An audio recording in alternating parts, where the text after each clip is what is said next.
Dans sa sagesse, Salomon a écrit, Ecclésiaste chapitre 2, verset 24.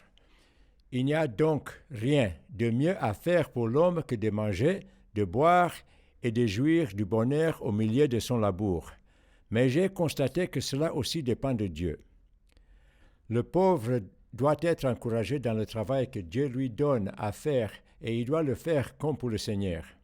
Cependant, il doit être encouragé à progresser, pas seulement à survivre ou être soutenu. Dieu est un Dieu de croissance et de multiplication. Il ne veut pas que nous restions les mêmes. Il veut que nous nous libérions du joug de la pauvreté et que nous marchions dans la vie en abondance qu'il nous promet.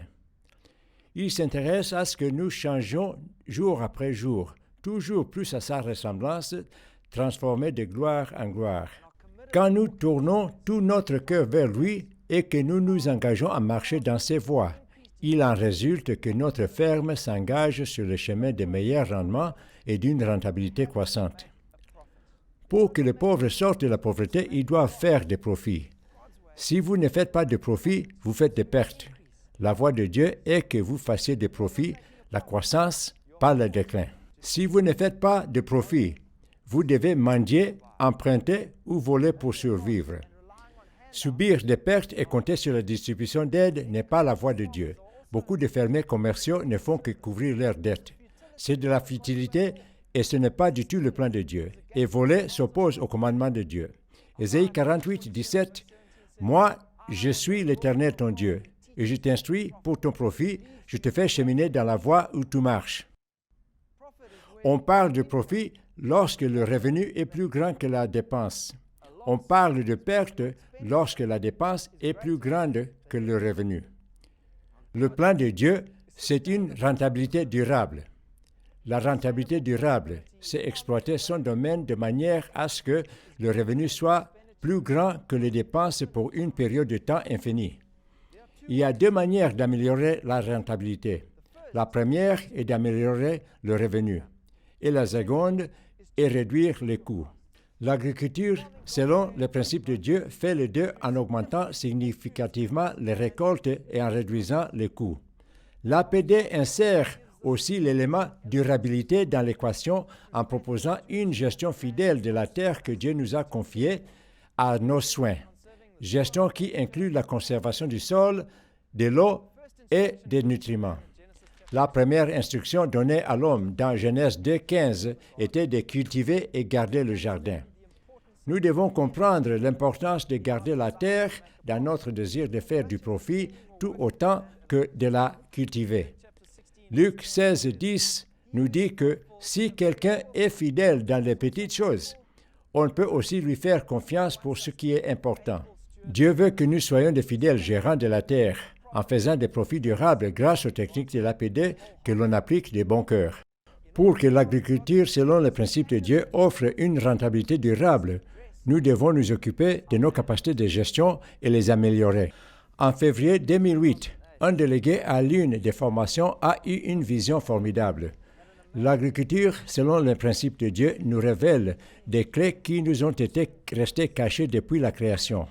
Ces clés vont être utilisées pour débloquer l'abondance promise et conduire à son royaume. Les trois clés de gestion de l'APD sont de faire les choses à temps, selon des normes élevées et avec des gaspillages minimaux.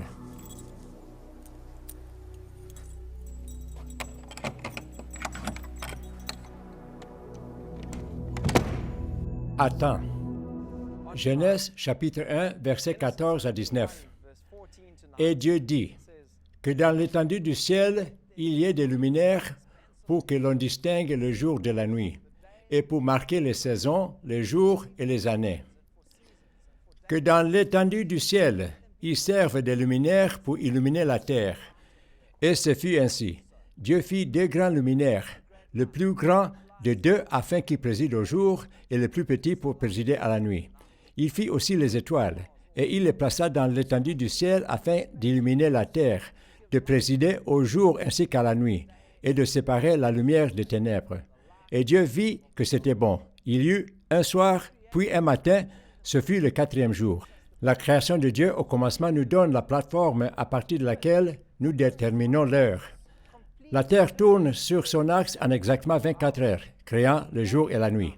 La Terre fait le tour du Soleil en exactement 365,25 jours, ce qui donne une année de notre calendrier.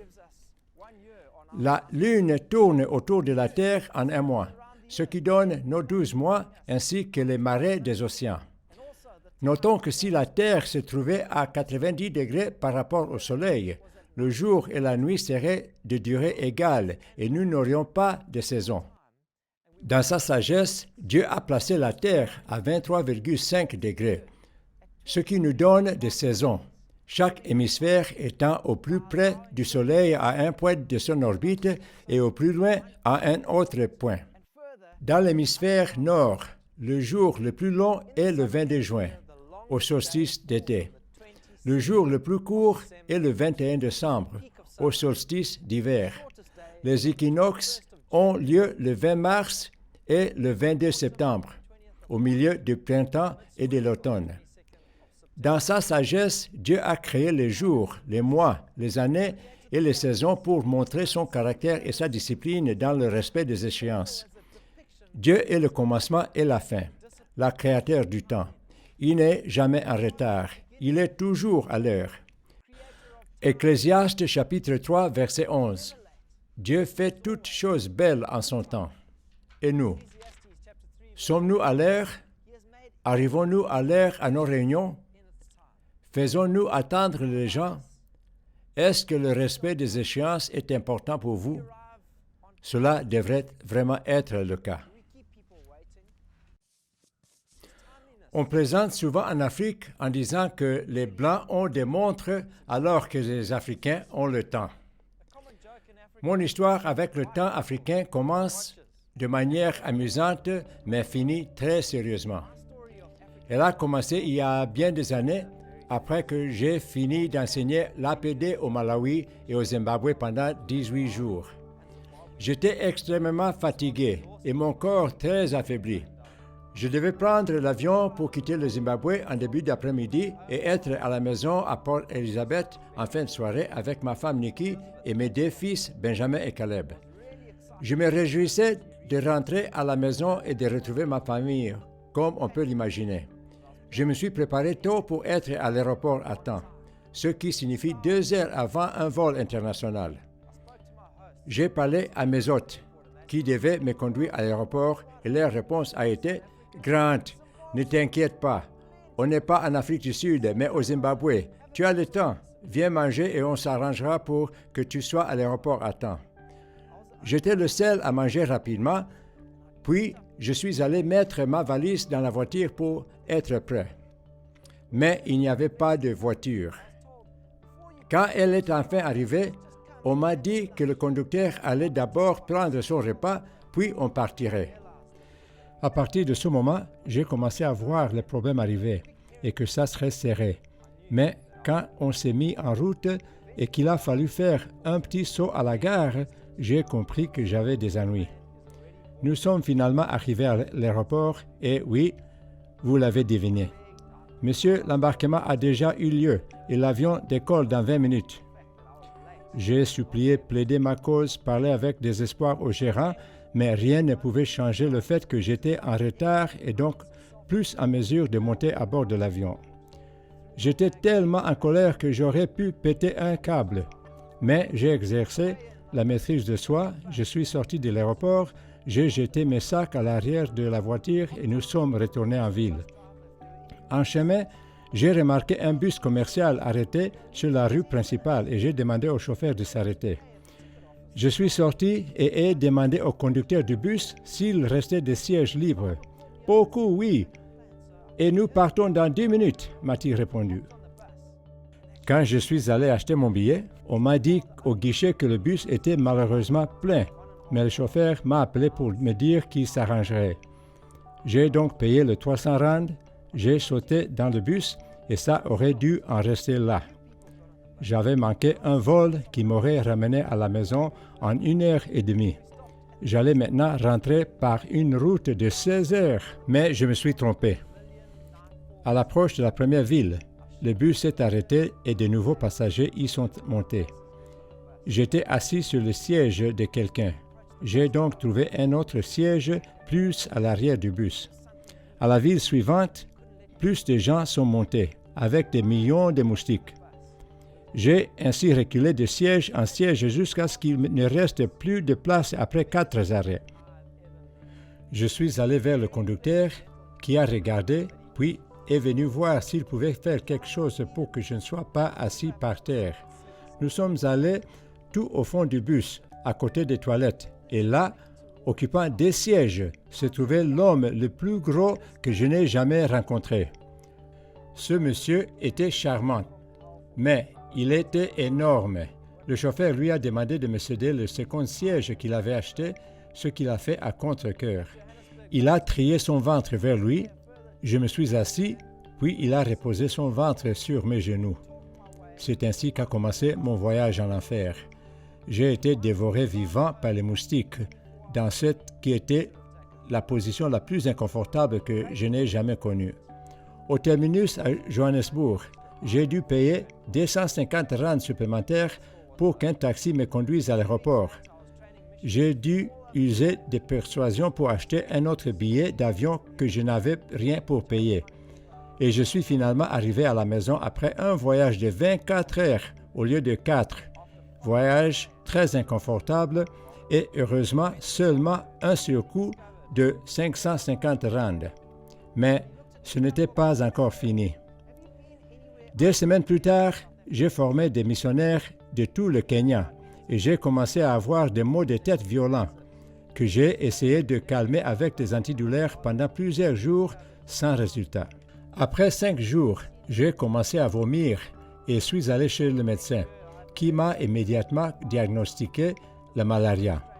Il m'a regardé étonné et m'a demandé « Êtes-vous récemment allé ailleurs qu'en Afrique du Sud et au Kenya, monsieur ?»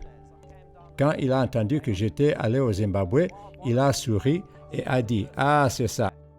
La variété de Plasmodium ovale de malaria qu'il avait trouvée n'existe pas au Kenya et il ne l'avait rencontrée qu'au cours de ses études universitaires.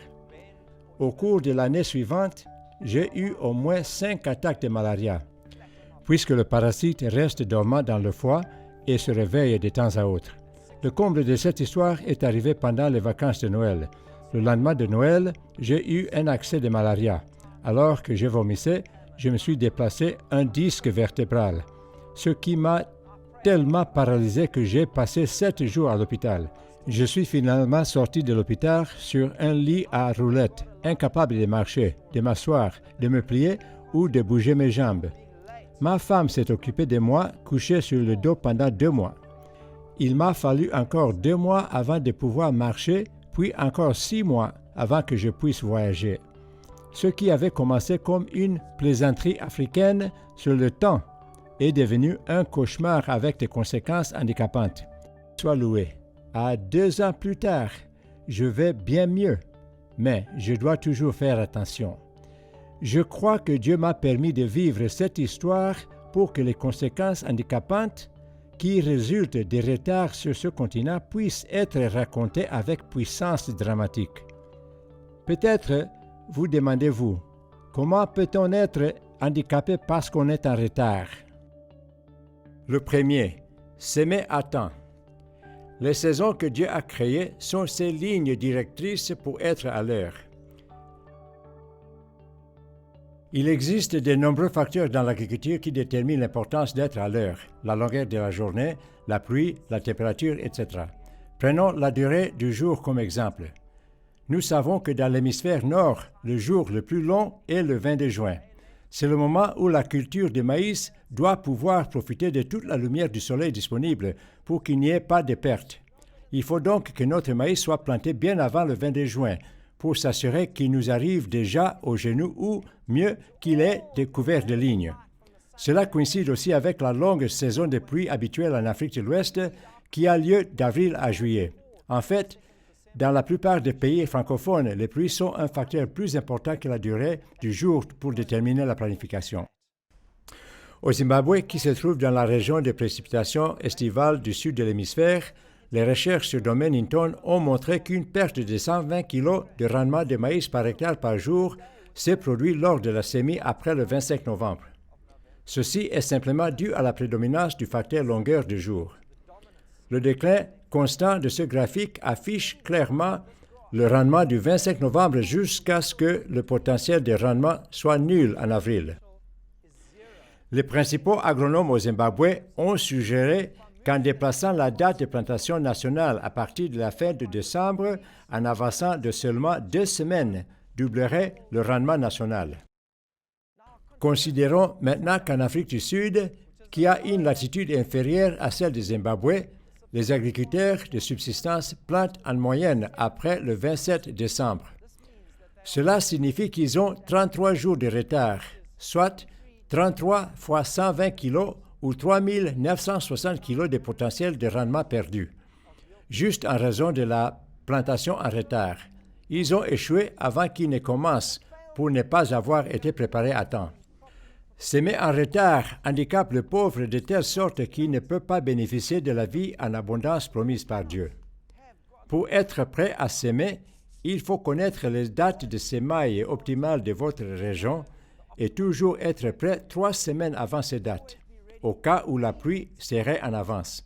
Être prêt à semer signifie que tous les trous sont prêts, que les intrants sont en place et couverts de 3 cm de terre.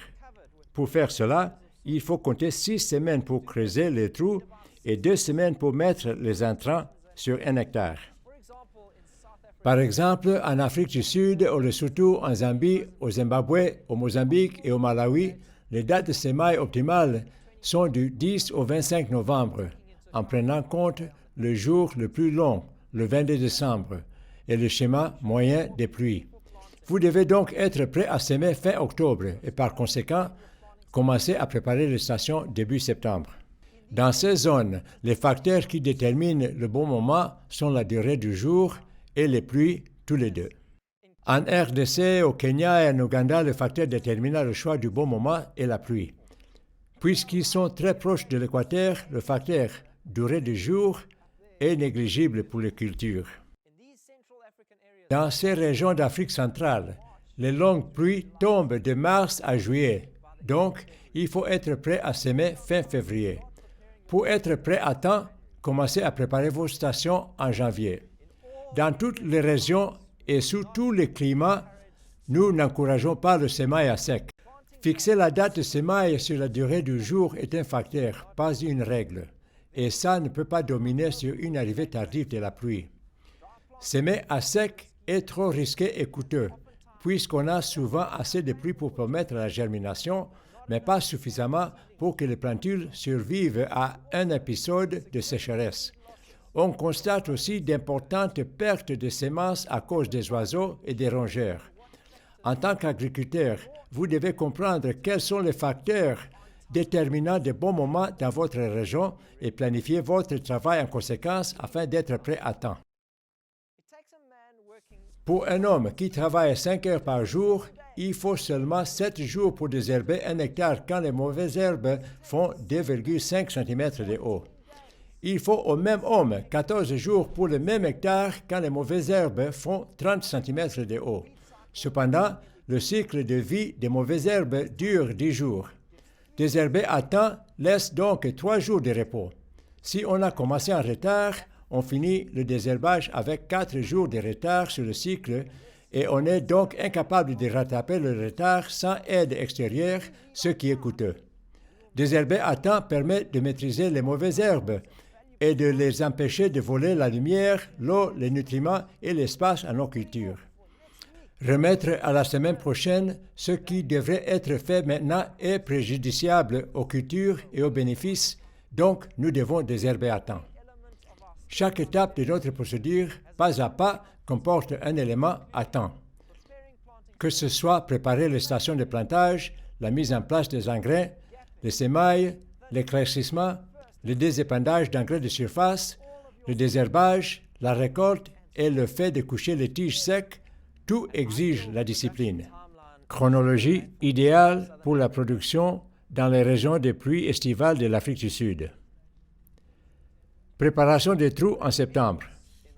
mettre les entrants en octobre, attendre les bonnes pluies en début novembre. Si vous en avez assez, plantez au plus tard le 10 novembre. Premier désherbage, 20 novembre. Éclaircir, 1er décembre. Premier engrais de surface, 3 décembre. Deuxième désherbage, 7 décembre. Troisième désherbage, le 20 décembre.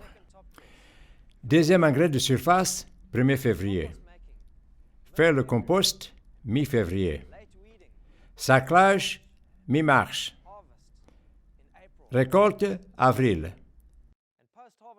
Hébergement des tiges de maïs, mai. Dans le manuel, vous trouverez des grandes lignes directrices pour le bon moment de travaux dans une région proche de la vôtre.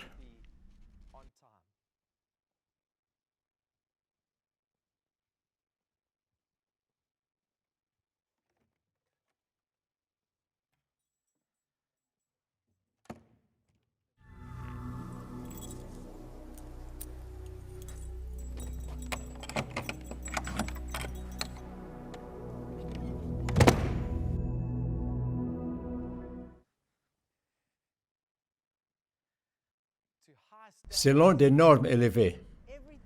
Dieu fait toutes choses selon des normes élevées. La création dans Genèse 1 est la première démonstration de ces normes d'excellence. Il a créé, puis examiné son œuvre et déclaré que c'était bon. Examinons la création merveilleuse de Dieu. Tout ce que le Créateur a fait est bon. Genèse chapitre 1, verset 1. Au commencement, Dieu créa le ciel et la terre. Or, la terre était informe et vide. Les ténèbres couvraient l'abîme. Et l'Esprit de Dieu planait au-dessus des eaux. Et Dieu dit alors, que la lumière soit, et la lumière fut. Dieu vit que la lumière était bonne, et il sépara la lumière des ténèbres. Il appela la lumière jour, et les ténèbres nuit. Il y eut un jour, puis un matin, ce fut le premier jour. Et Dieu dit qu'il y ait une étendue entre les eaux pour les séparer. Dieu fit l'étendue.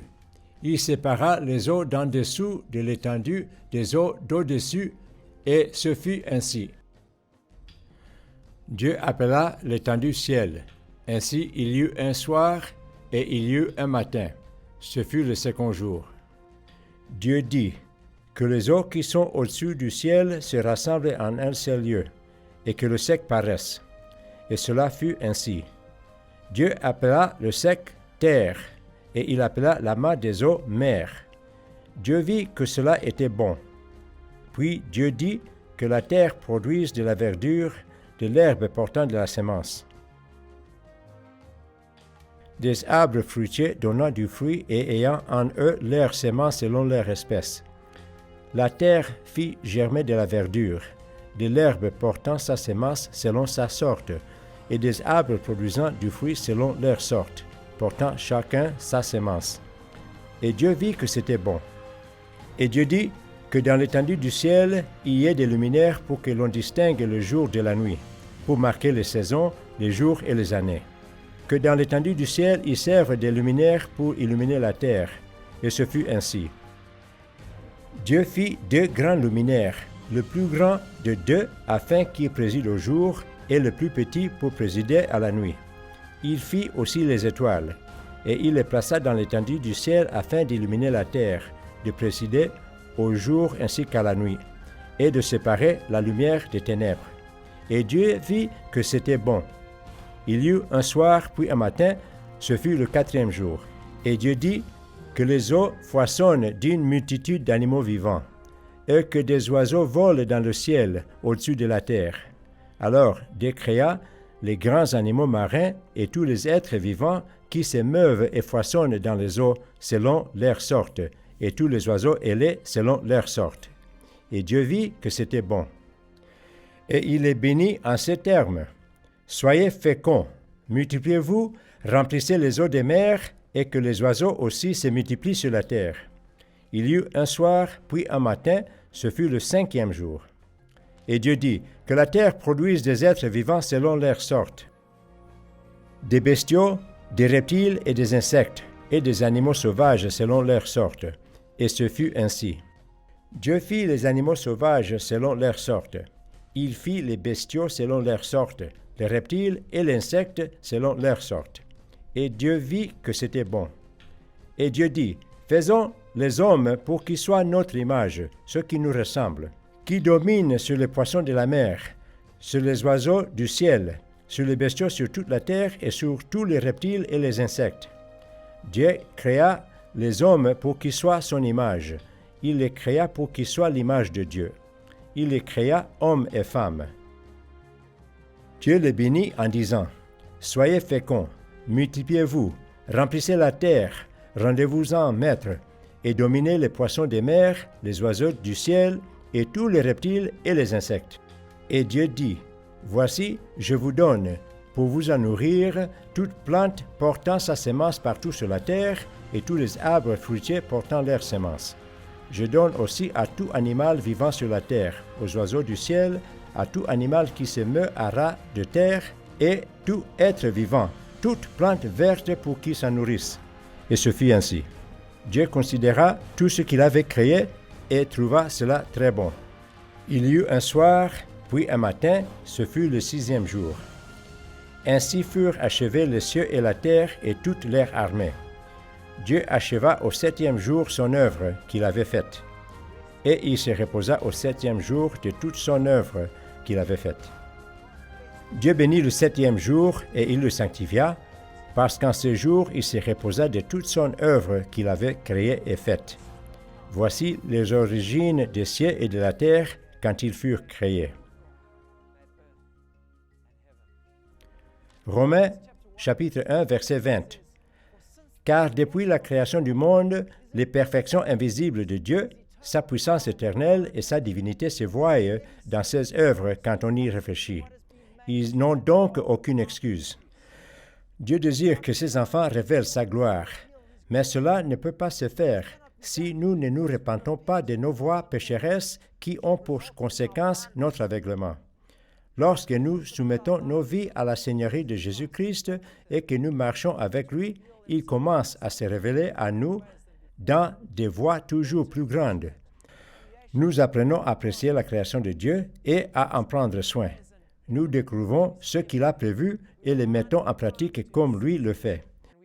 Nous alignons notre temps à ses saisons et nous suivons ses normes d'excellence dans tout ce que nous faisons. Quand la gloire de Dieu est ainsi révélée, le résultat est de la rédemption et la transformation en des vies de fructueuse abondance. On peut souvent deviner l'état du cœur d'un homme en regardant sa maison. Si la maison est enfouie, cela indique l'état de son cœur. Au contraire, si la maison est propre, en ordre, mais froide et inhospitalière, cela montre aussi l'état du cœur. En tant qu'agriculteurs, nos fermes reflètent nos compétences professionnelles. Si nos fermes sont des vrais foutoirs avec des détritus et du désordre partout, cela montre l'état de notre cœur. Si vos plantes sont faibles et mal positionnées sur des lignes pas droites, cela montre que vous ne vous souciez pas de votre ferme. Si votre ferme est en désordre et que c'est le chaos, dans quel état est votre cœur? L'agriculture, selon le principe de Dieu, nous permet de prendre la terre qui est en désordre et dans le chaos et d'y établir notre domination pour que la gloire de Dieu puisse être révélée par le travail de nos mains. Le mandat de Dieu, construire depuis le bas, ligne après ligne, un précepte après l'autre, voilà ce qui nous conduit à établir l'ordre de Dieu dans nos champs. Concrètement, l'accord de terrain est un outil extrêmement simple, mais précis pour établir les normes élevées exigées en APD. Concrètement, l'accord de terrain est un outil extrêmement simple, mais précis pour établir les normes élevées exigées en APD. Les corps de terrain sont utilisés pour marquer les stations de plantation et permettent d'établir une densité de plantes optimale. Quand on arrive dans une communauté, en tant que formateur, la première chose à faire est d'aider les agriculteurs à fabriquer leur propre corps de terrain. Assurez-vous qu'elle soit aussi longue que le champ, ou au maximum 50 mètres, et qu'elle soit faite d'une fibre non extensible. Prenez le temps à vous assurer que les marques sont bien placées tous les 60 cm. Il faut aussi que les gens quittent la formation avec un bâton de 75 cm de long pour que l'espace entre les rangs soit exact, selon le plan. Cette planification permet d'avoir des rangs parfaitement droits, des interlignes droits et même des diagonales droites. Ces deux mesures de 60 et 75 cm donnent 22 222 trous par hectare. Un proverbe dit qu'on ne peut pas gérer ce qu'on ne mesure pas. Tout agriculteur qui applique l'APD devrait savoir avec exactitude combien de trous il a, puisque c'est cela qui détermine les exigences en intrants. Le nombre de trous est même plus précis que le mesurage du champ. L'étape importante qui suit dans les standards de planification, c'est d'utiliser les piquets permanents pour s'assurer que vous plantez exactement dans les mêmes trous chaque année. Placez ce piquet en haut du champ et puis tous les 20 rangs vous fournira la maîtrise nécessaire pour contrôler les allées et venues à petite échelle et vous permettra d'atteindre des normes plus élevées qu'aucun agriculteur commercial ne pourra atteindre. Beaucoup de personnes en formation se demandent si les normes montrées dans un jardin bien arrosé peuvent être atteintes à l'échelle d'un champ. Regardons ces exemples de champs au Zimbabwe et au Malawi qui ont été cultivés selon les standards de l'APD. Je me présente à vous, je m'appelle Mekshur Mitsenge et voici ma famille. Nous travaillons ensemble en équipe. Si vous faites tout à un niveau élevé, alors Dieu vous bénira vraiment. C'est pourquoi vous regardez maintenant cette très belle culture. C'est parce que nous l'avons fait à un niveau élevé.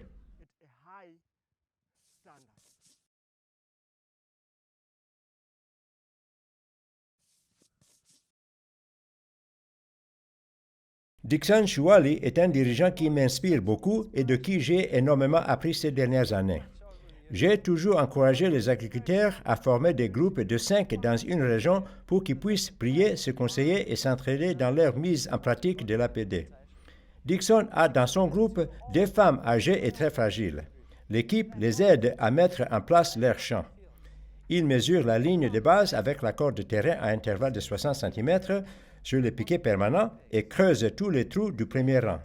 Ensuite, ils creusent à intervalles de 75 cm les trous sur les côtés du champ. Puis, tous les 10 trous, ils recommencent. Puis, ils mesurent avec la corde terrain tous les 10 rangs et creusent les trous à travers la pente. À la fin, ils ont dessiné une matrice de trous espacés de 10 trous sur 10 trous. Et les vieilles femmes n'ont plus qu'à compléter.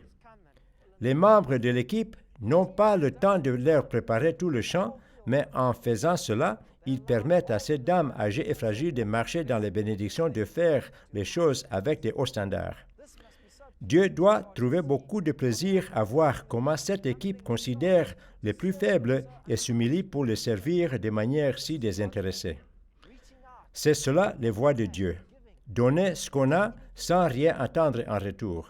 S'aimer dans une matrice de 60 par 75 cm selon cette norme élevée et dans les mêmes trous chaque année n'est pas du perfectionnisme, mais se font sur de bonnes raisons.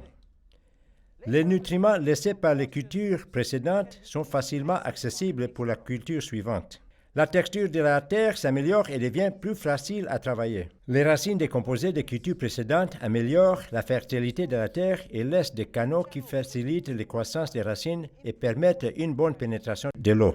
Le compactage par le pied ou les outils ne se produit qu'entre les rangs. Le dérangement minimal du sol entre les plantes réduit l'apparition de mauvaises herbes. À côté de ces bénéfices de telles normes élevées, la densité de la population du maïs de 44 444 plantes par hectare, après qu'on a placé 3 graines et éclaircies à 2 plantes par trou, il y a un autre avantage. Il a été prouvé que 44 444 plantes par hectare est une densité de plantes équilibrée pour la majorité des régions bioclimatiques. C'est ainsi que les récoltes ont été optimales dans les climats secs. S'en tenir à ces normes élevées donne aux agriculteurs les meilleures chances de maximiser les récoltes. Si vous êtes paresseux et ne semez que 2 graines par trou, après les pertes à la germination et dues aux maladies, vous finirez avec environ 33 000 plantes par hectare, ce qui représente une perte de récolte importante. Si vous pensez qu'éclaircir donne trop de travail et que vous laissez des excès de plantes, vous vous trouverez avec environ 55 000 plantes. ce qui résulte aussi en des pertes dues à la compétition entre plantes. Avec des normes faibles, les gens souffrent des pertes conséquentes. Beaucoup de pauvres jettent des graines dans les trous, sans savoir combien ni à quel écartement. 1, 2, 3, 4, 5, 6, 7, 8. Toutes ces tiges de maïs rivalisent pour la lumière, pour les nutriments et pour l'eau. La possibilité pour l'un d'entre eux d'avoir un épi de taille intéressant n'est presque rien. C'est de l'infidélité. Et cela ne rend pas du tout gloire à Dieu dans notre exploitation. Il en résulte qu'ils restent sous le joug de la pauvreté. Garder nos fermes libres de toute mauvaise herbe toute l'année est un autre principe extrêmement important, une norme élevée à laquelle se tenir. Une seule plante d'amarante hybride peut produire 900 000 graines.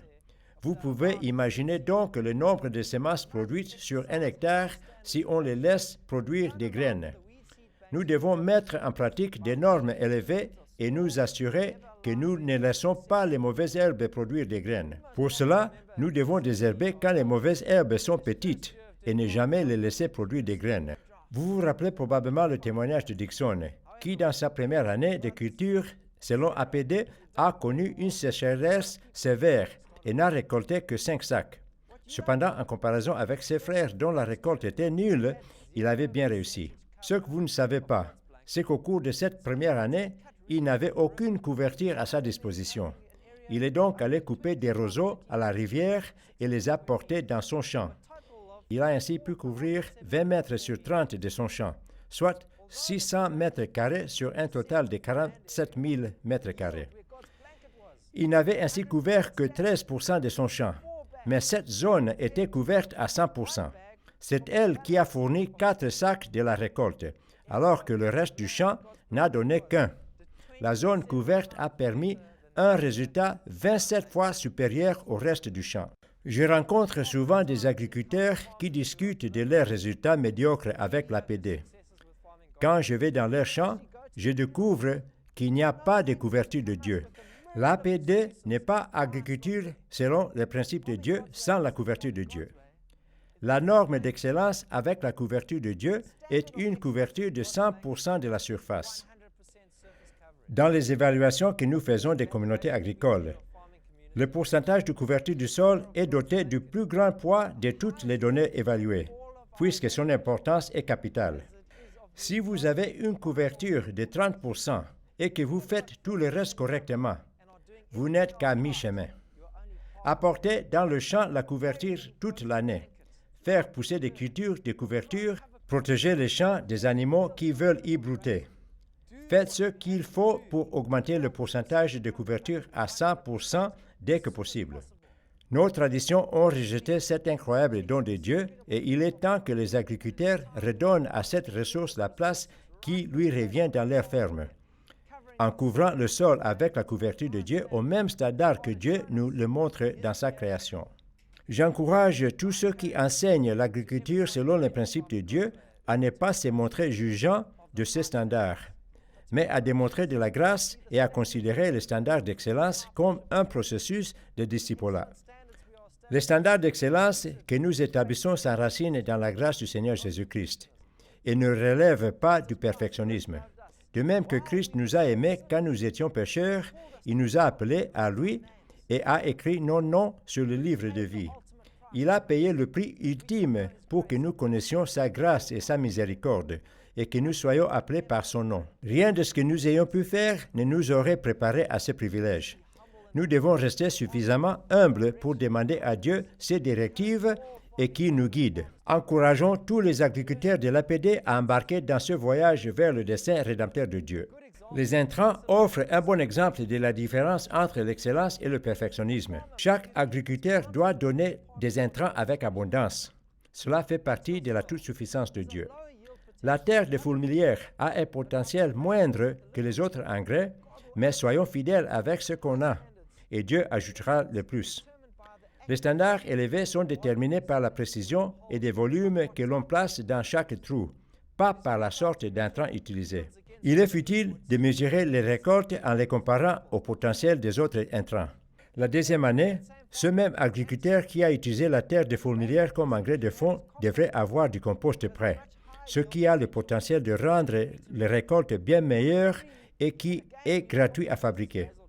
La troisième année, il peut à nouveau utiliser du compost comme engrais de fond et investir une partie des profits dans un engrais de surface à basse durée. La quatrième année, il peut à nouveau utiliser du compost comme engrais de fond et investir une partie des profits dans 2 engrais de surface à basse durée. Dans ce processus vers l'excellence, la fidélité conduit à améliorer les standards et les récoltes. Toute mesure de l'excellence des standards est là pour notre bien et pas pour atteindre la perfection. Les standards ont été choisis pour assurer à votre ferme des profits durables.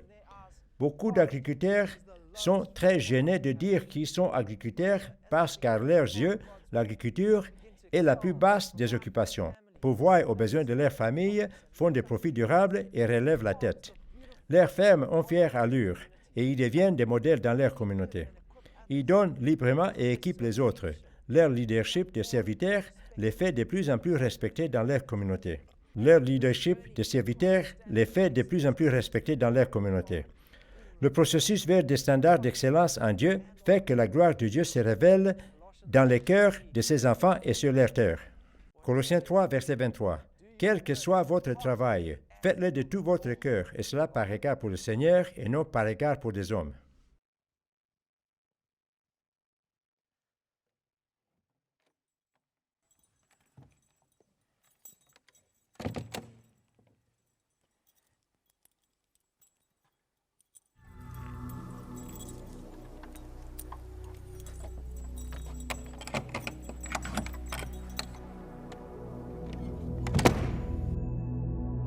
Gaspillage minimal. Dans la Bible, la démonstration la plus saisissante du fait que Jésus ne gaspillait pas se trouve dans l'histoire où il a nourri 5000 personnes. Matthieu chapitre 14, versets 14 à 21. Quand Jésus descendit de la barque, il vit une foule nombreuse. Alors il fut pris de pitié pour elle et guérit les malades. Le soir venu, les disciples s'approchèrent de lui et lui dirent : « Cet endroit est désert et il se fait tard. Renvoie donc ces gens pour qu'ils s'aillent dans le village voisin s'acheter de la nourriture. » Mais Jésus leur dit : « Ils n'ont pas besoin d'y aller. Donnez-leur vous-même à manger. » Mais, lui répondit-il, « Nous n'avons ici que 5 pains et 2 poissons. » « Apportez-les-moi, leur dit Jésus.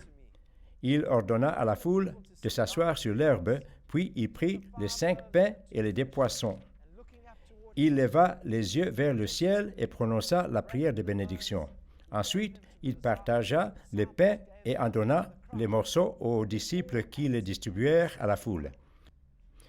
Tout le monde mangea à sa satiété. On ramassa les morceaux qui restaient, on en remplit 12 paniers. Ceux qui avaient mangé étaient au nombre de 5000 hommes, sans compter les femmes et les enfants.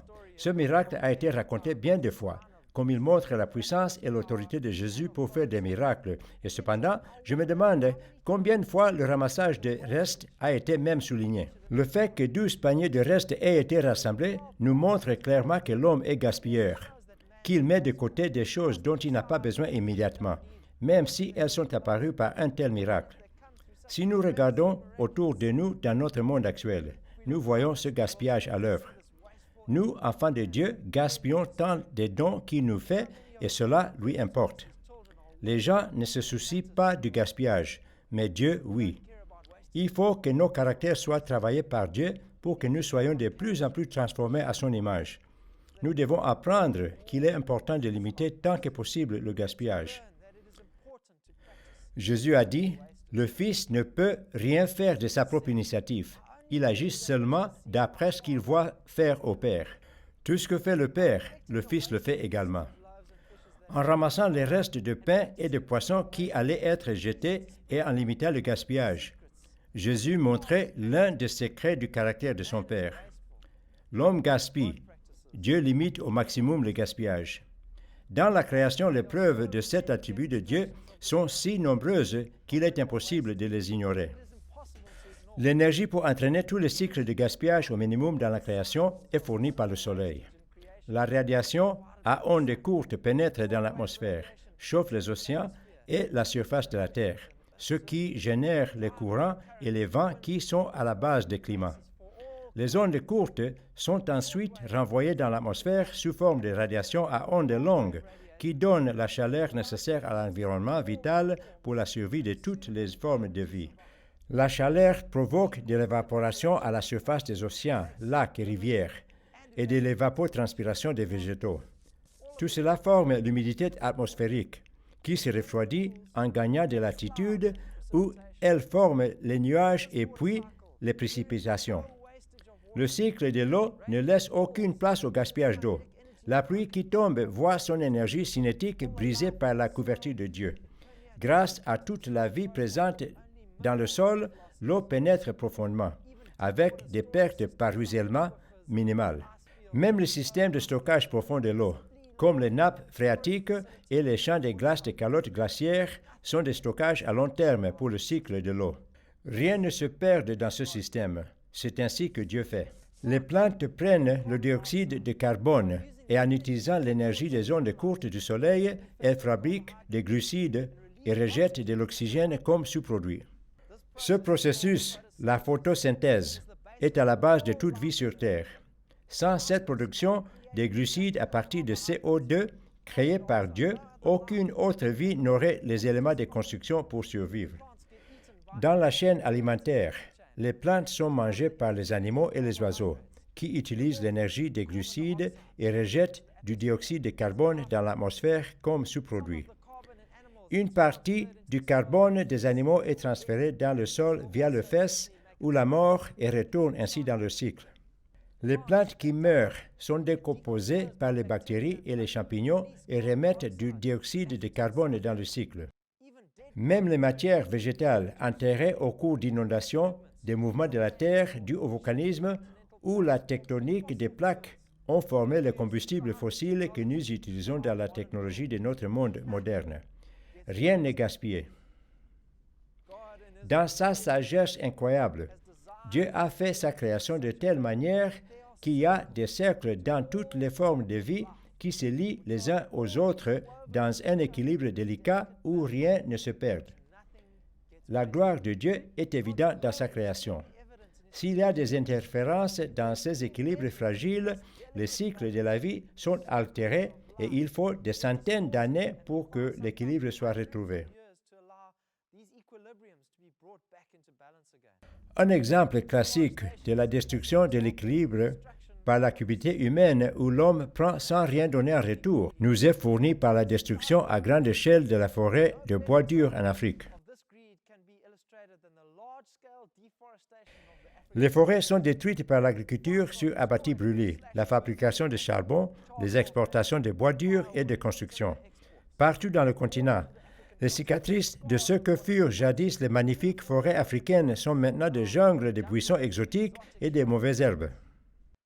Ces zones forestières indigènes sensibles sont nos héritages nationaux et doivent être préservées et protégées pour les générations futures, pas gâchées pour un gain financier à court terme. Selon le FAO, nous perdons 13 millions d'hectares de forêts indigènes chaque année dans le monde entier. Au cours des 100 dernières années, plus de la moitié des forêts du monde, soit environ 800 millions d'hectares, ont été déboisés et le rythme de déforestation augmente chaque année, en même temps que la demande en terres arables, en bois de construction et en bois à brûler pour énergie. En plus de la valeur évidente d'habitat sûr pour les plantes, les oiseaux, les animaux et la microbiologie indigène, les forêts ont un rôle bien plus important à long terme. Leur conservation est extrêmement importante pour la stabilité du climat au niveau national et global. La déforestation a des effets catastrophiques sur l'environnement et la situation empire chaque jour parce que l'homme gaspille ses précieuses ressources. Premièrement, les rayons à ondes courtes du soleil arrivent jusqu'au sol au lieu d'être interceptés par les couronnes des arbres de la forêt. La lumière auparavant productive est maintenant perdue. Cette lumière gâchée rebondit sur le sol comme radiation à ondes longues, ce qui est responsable du réchauffement de l'atmosphère de la Terre. Deuxièmement, les taux de dioxyde de carbone augmentent proportionnellement à la décroissance de la photosynthèse et à la combustion des matières organiques. Le dioxyde de carbone est un gaz à effet de serre et absorbe de grandes quantités de radiation à ondes longues, ce qui à son tour provoque l'augmentation des températures atmosphériques. Les taux de dioxyde de carbone ont augmenté de plus de 100 particules par million ou de 35% depuis le début de la révolution industrielle au début du 19e siècle. Les 50 premières particules par million sont apparues en 200 ans, mais les 50 suivants en 33 ans seulement. Cette augmentation est due surtout à la déforestation et à la combustion de pétrole. Le rôle que joue la déforestation dans le réchauffement global ne peut pas être ignoré. Troisièmement, les forêts indigènes jouent un rôle important dans la récolte d'eau de pluie en partenariat avec la couverture de Dieu. Et puis, ils transpirent cette eau dans l'atmosphère de manière très efficace pour augmenter l'humidité dans l'air et donc il pleut à nouveau. Il est prouvé que la déforestation est un facteur déterminant des climats plus secs, des diminutions de la pluie, des inondations et d'une forte érosion des sols. Cet exemple de la déforestation nous montre avec quelle fragilité la création de Dieu est interconnectée et comment la cupidité humaine et son gaspillage peuvent détruire l'ordre voulu par Dieu. Ces écosystèmes forestiers sensibles auront besoin de centaines d'années pour se remettre, si jamais on leur en donne la chance. Les 750 millions d'hectares de forêts restants qui font la photosynthèse tous les jours ont un rôle important à jouer dans cet équilibre délicat et nous montrent à quel point ils ont besoin d'être activement conservés. De nombreuses organisations font un travail remarquable de lobbying contre la déforestation et pour la plantation d'arbres. En tant que corps de Christ, nous devons faire passer ce message pour que le Maître nous trouve être de bons gérants de sa magnifique création qu'il nous a confiée. Vous pourriez dire, qu'est-ce que cela a à voir avec l'agriculture? L'agriculture par abatis-brûlis est actuellement pratiquée dans beaucoup de pays sur le continent. Elle implique la destruction des forêts indigènes primaires, que ce soit par le feu ou par les exploitations forestières. Les terres sont abusées et en très peu de temps, elles sont considérées comme inutiles et on recommence à déboiser ailleurs pour les remplacer. C'est difficile à croire, mais beaucoup de pays qui souffrent maintenant de l'insécurité alimentaire étaient auparavant complètement boisés et maintenant ils sont incapables de se nourrir. Des superbes forêts naguère productives sont maintenant des déserts où les hommes tentent désespérément de survivre. En choisissant l'agriculture selon le principe de Dieu, les agriculteurs peuvent nourrir leurs familles et faire des bénéfices à partir des parcelles réduites, et donc diminuer ainsi la demande en terre. Les agriculteurs sont aussi en mesure de faire des profits durables à partir de la même parcelle de terre en donnant pour recevoir. Cultiver de grandes parcelles pour peu de production, c'est du gaspillage. Les coûts les plus élevés pour les agriculteurs de subsistance sont le temps et les efforts. Il est toujours préférable de faire une petite superficie à un niveau élevé qu'une grande partie à un niveau bas, sinon vous allez gaspiller vos ressources. Pius Muti, en Peketoni au Kenya, avait l'habitude de cultiver du maïs sur 2,5 hectares et n'a récolté que 20 sacs. Après avoir passé par APD, il cultive maintenant du maïs sur 1,5 hectare seulement et récolte 40 sacs. Ce n'est que le début pour Pius, mais cela illustre le principe de gaspillage minimal exceptionnellement bien. Préserver les forêts indigènes au coût de vie des gens n'est pas la solution. Nous devons trouver des moyens pour que les agriculteurs puissent vivre en harmonie avec la création de Dieu. Les fermiers qui pratiquent l'APD peuvent produire mieux sur moins d'espace et ainsi réduire la tendance de pratiquer l'abattis-brûlis. C'est ainsi qu'on peut préserver les forêts indigènes sans causer les pauvres de souffrir juste pour la conservation. Actuellement, la demande en terres arables est si élevée que des terres marginales, inaptes aux cultures, comme des pentes raides et sols irrodables, sont cultivées. En augmentant les récoltes sur des parcelles plus petites, nous pouvons efficacement éliminer la culture des terres impropres, qui peuvent du coup être réservées à la forêt et au pâturage. Les agriculteurs peuvent aussi apprendre les compétences nécessaires à cultiver de la forêt sur certaines zones de leurs champs. On appelle cela de l'agroforesterie, et ça permet de fournir assez de charbon ou de bois d'énergie pour cuisiner, de même que le bois nécessaire à la construction d'une maison.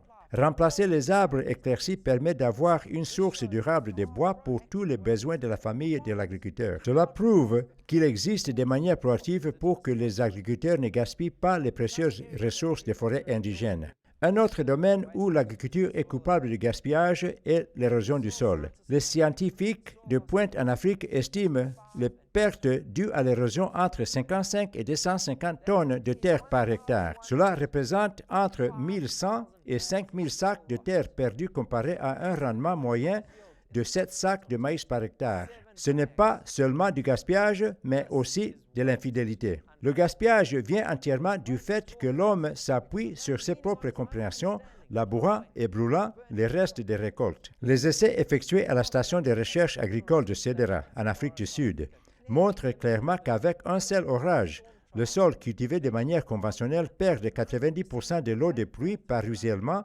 et emporte avec elle au passage 28,5 tonnes de terre de surface par hectare. C'est ce qu'on appelle l'érosion en nappe.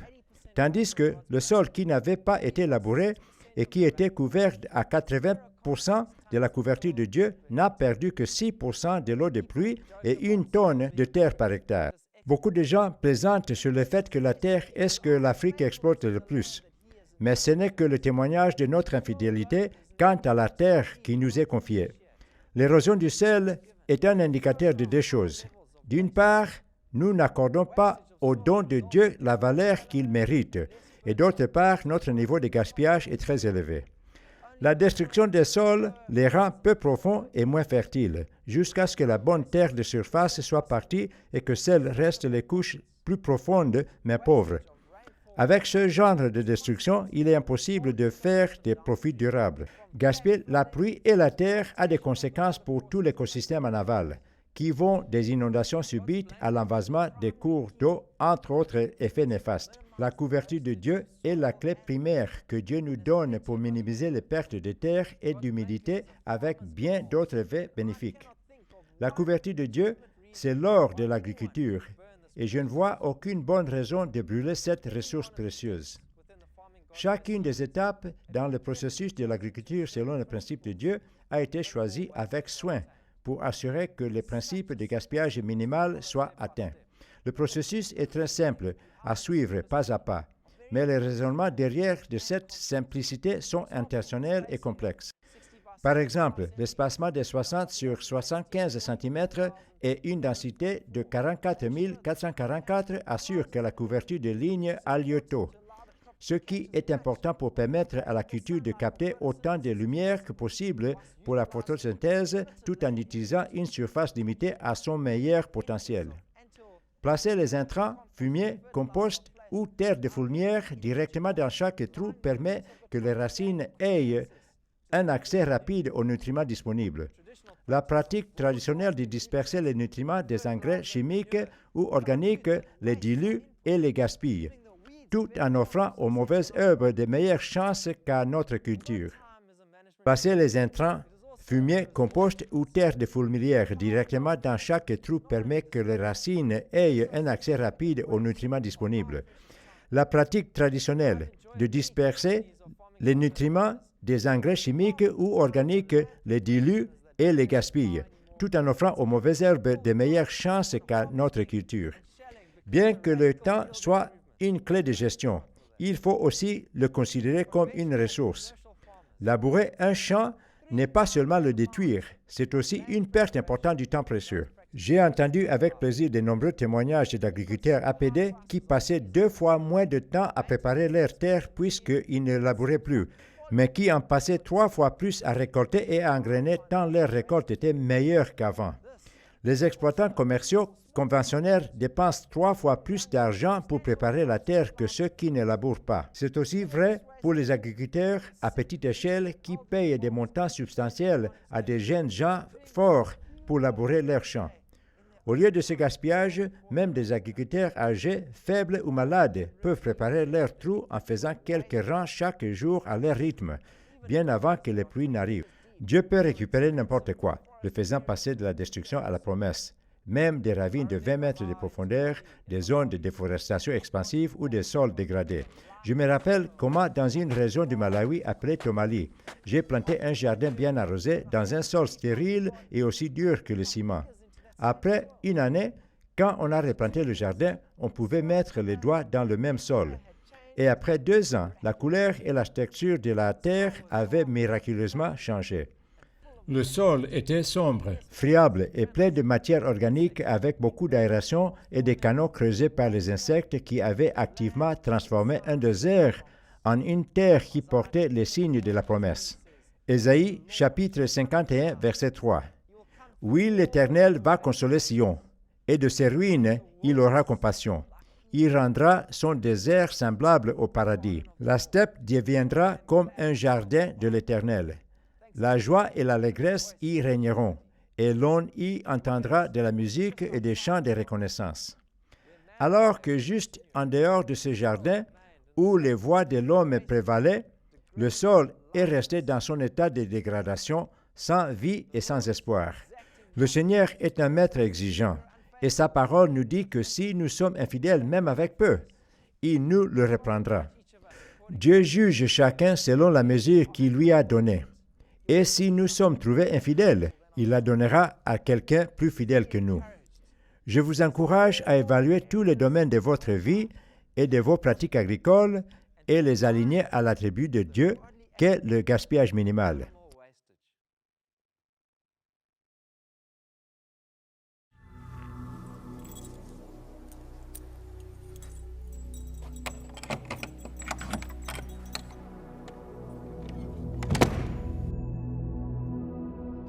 Rappelez-vous que dans la vie, tout dans la vie ne tourne pas autour du profit, puisque beaucoup sont riches qui meurent dans leur misère. Donc, trouvez un équilibre entre les profits et la sainteté. Marc chapitre 8, verset 36. Et que sert-il à un homme de gagner tout le monde s'il perd son âme? Nos aspirations à une bonne gestion et par conséquence à des profits durables sont secondaires à une marche digne d'être appelé enfant de Dieu. Nous devons tout faire, comme pour le Seigneur, avec tous les fruits du Saint-Esprit qui témoignent de la puissance de transformation de Dieu dans nos vies. Il est merveilleux de voir l'immense joie que l'on trouve dans le travail de nos mains lorsque l'on met en pratique ces 3 clés de gestion. On ne peut pas avoir de joie si l'on ne fait pas les choses à temps. On n'a pas de joie quand les standards de qualité sont faibles. On n'a pas de joie quand on gaspille ses ressources. Dieu veut se réjouir de vos succès d'agriculteur autant que vous. Rappelez-vous que si vous semez dans la joie, vous moissonnerez dans la joie. Mais si vous semez en tirant la tête, en marmonnant et en vous plaignant, c'est aussi ainsi que vous moissonnerez. 2 Corinthiens chapitre 9, verset 7. Que chacun donne ce qu'il aura décidé en son cœur, sans regret ni contrainte, car Dieu aime celui qui donne avec joie. Dans tous les lieux où les agriculteurs ont mis en place l'agriculture selon les principes de Dieu, de tout leur cœur, Dieu a permis des améliorations radicales dans leurs récoltes. Alors qu'ils continuent à grandir et améliorer leurs standards chaque année, ils voient leur terre rachetée, leur sol béni, l'abondance révélée et leur vie transformée toujours plus à l'image de Christ.